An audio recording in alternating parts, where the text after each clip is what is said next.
تو آج کی جو رات ہے وہ شب برات ہے.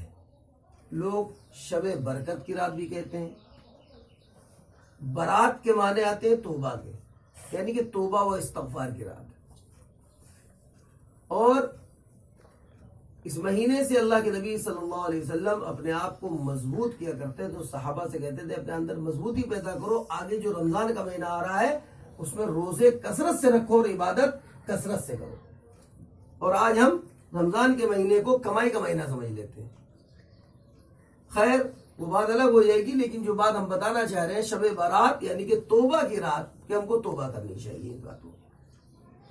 اب توبہ کا مسئلہ کیا ہے؟ حضرت عباس رضی اللہ تعالیٰ عنہ سے منقول ہے کہ اللہ کے نبی صلی اللہ علیہ وسلم فرمایا کہ زندگی میں ایک بار، مہینے میں ایک بار یا ہفتے میں ایک بار ضرور یہ صلاۃ التسبیح کی نماز پڑھ لینی چاہیے.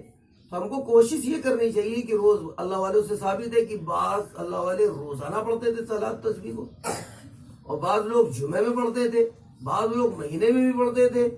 اور زندگی میں پڑھنے والوں کو تو مسئلہ نہیں آیا یہ کہ وہ ہم جیسے لوگ جو ان پڑھ ہوتے ہیں، کم پڑھے لکھے ہوتے ہیں، وہ یہی سوچتے ہیں کہ شب قدر کی رات ہے، شب برات کی رات ہے، اس میں پڑھ لیا جائے. اور کچھ لوگ تو نماز جماعت کے ساتھ پڑھنے کی عادت بنائے ہوئے ہیں صلاۃ التسبیح کو، حالانکہ وہ بالکل کہیں سے بھی کسی حدیث سے ثابت نہیں ہے. وہ جماعت سے نماز پڑھ رہے ہیں، اگر وہ جماعت سے ہی نماز پڑھتے رہیں گے تو وہ نماز سیکھیں گے کب؟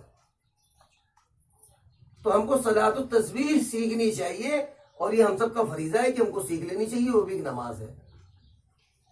اب صلاۃ التسبیح کی کتنی رکعتیں ہیں؟ 4 رکعت ہے. کتنی رکعت ہے؟ 4 رکعت نماز. اور چاروں کیا ہے؟ نفل ہے. اب نیت کی میں نے 4 رکعت نماز، صلاۃ التسبیح نفل، واسطے اللہ تعالیٰ کے رخ میرا کعبہ شریف کی طرف، اللہ اکبر. حالانکہ اس کا کہنا ضروری نہیں ہے، صرف 4 رکعت صلاۃ التسبیح کافی ہے. اتنی بات کہہ دیں گے کافی ہے، دل میں سوچ لیا کافی ہے. لیکن یہ تو سکھانے کا ایک طریقہ ہے کہ ہم کو سینٹنس، ہم کو جملے کس طرح اختیار کرنے چاہیے، کیسے استعمال کرنے چاہیے بولنے کے لیے، اپنے آداب و القاب کے لیے. اس کا کوئی شریعت دل میں سوچ لیا صلاۃ التسبیح پڑھ رہے ہیں، نماز کا طریقہ ہو جائے گا، نماز ہو جائے گی. اب صلاۃ التسبیح پڑھنی کیسے کہ ہم نے نیت باندھی، مردوں نے کانوں تک، عورتوں نے شانوں تک ہاتھ اٹھائے، اور ہاتھ اٹھانے کے بعد اللہ اکبر نیت باندھی. اب ثنا پڑھیں گے، سبحانک اللہم وبحمدک وتبارک اسمک وتعالی جدک ولا الہ غیرک. اب یہاں پر ثنا کے بعد ہم کو 15 مرتبہ تیسرا کلمہ پڑھنا ہے. کتنا؟ سبحان اللہ والحمد للہ ولا الہ الا اللہ واللہ اکبر ولا حول ولا قوت الا باللہ العلی العظیم. 15 مرتبہ پڑھنا ہے. کتنی مرتبہ؟ 15. اب اس کے بعد الحمد شریف پڑھنی ہے اعوذ باللہ بسم اللہ کے ساتھ. اس کے بعد سورت پڑھنی ہے. اب سورت پڑھنے کے بعد رکوع میں جانے سے پہلے ہم کو پھر 10 مرتبہ یہی کلمہ پڑھنا ہے، سبحان اللہ والحمد للہ ولا الہ الا اللہ واللہ اکبر ولا حول ولا قوت الا باللہ العلی العظیم. اب کتنی مرتبہ؟ 10 مرتبہ. ٹوٹل کتنا ہو گیا؟ 25 مرتبہ. اب رکوع میں گئے، تو ہم کو رکوع کی تسبیح پڑھنی ہے، سبحان ربی العظیم 3 بار پڑھا. اس کے بعد اب ہم کو 10 مرتبہ یہی کلمہ پڑھنا ہے، تیسرا کلمہ. پھر رکوع سے اٹھ کر سیدھے کھڑے ہوں گے، قومہ میں آئیں گے. رکوع سے اٹھ کر سیدھے کھڑے ہونے کو قومہ کہتے ہیں. پھر 10 مرتبہ وہاں پڑھنا ہے.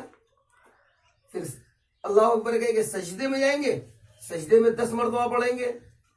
پھر سجدے سے اٹھ کر کے بیٹھیں گے، اس کو جلسہ کہتے ہیں، جلسے میں 10 مرتبہ پڑھیں گے. پھر دوسرے سجدے میں 10 مرتبہ پڑھیں گے. اب یہ کتنی ہو گئی؟ 75. کتنی ہو گئی؟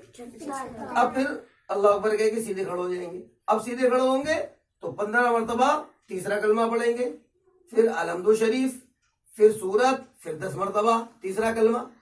سمجھ میں آ رہی بات نہیں آ رہی؟ اس طرح پڑھنا ہے. اسی طریقے سے ہم کو چاروں رکعتوں میں اسی طریقے سے پڑھنا ہے. کھڑے ہونے میں 25 مرتبہ، باقی ہر رکن میں 10 مرتبہ. انشاءاللہ صلاۃ التسبیح کی نماز ہماری